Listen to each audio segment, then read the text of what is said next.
तो ठीक है, लेकिन यहाँ क्या धरा है? भांग खा के आओ का बच्चा? हम हूँ पढ़ेंगे आपकी कक्षा में। क्या? कक्षा में?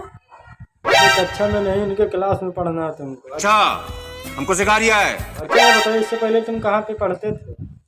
आड़ी बाड़ी में। कहाँ? आड़ी बाड़ी में। अच्छा, अच्छा, इसलिए तो ऐसा पढ़ाई किया है तुमने। मारो मारो, नहीं ये मजाक हो रहा है। एक सेकंड। देखे दवाई बोलो ई वाला रोग के हो, ई वाला रोग के। हाँ, अब ये वाला रोग का दवाई कहाँ पे?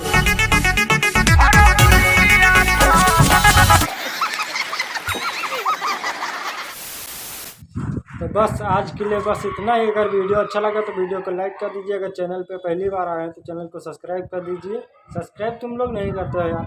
मिलते हैं नेक्स्ट वीडियो में, तब तक के लिए बाय। हाँ, सब्सक्राइब जरूर कर देना। शासन प्रशासन की इज्जत करते हैं, इसलिए डिस्क्लेमर दे रहे हैं। निवेदन करना चाहूंगा, कोई चैनल न बदले। इस शो के सभी पात्र और घटनाएं काल्पनिक बिल्कुल नहीं है। अगर किसी वस्तु, व्यक्ति या घटना से कोई संबंध निकलता है तो याद रखना, चाचा विधायक हैं हमारे। इस शो को देखकर सिर्फ मुस्कुराइए, क्योंकि हमारा उद्देश्य किसी की भावनाओं को ठेस पहुंचाना नहीं है। लेकिन अगर फिर भी किसी की भावना को ठेस पहुंचती है तो आओ कभी हवेली पर।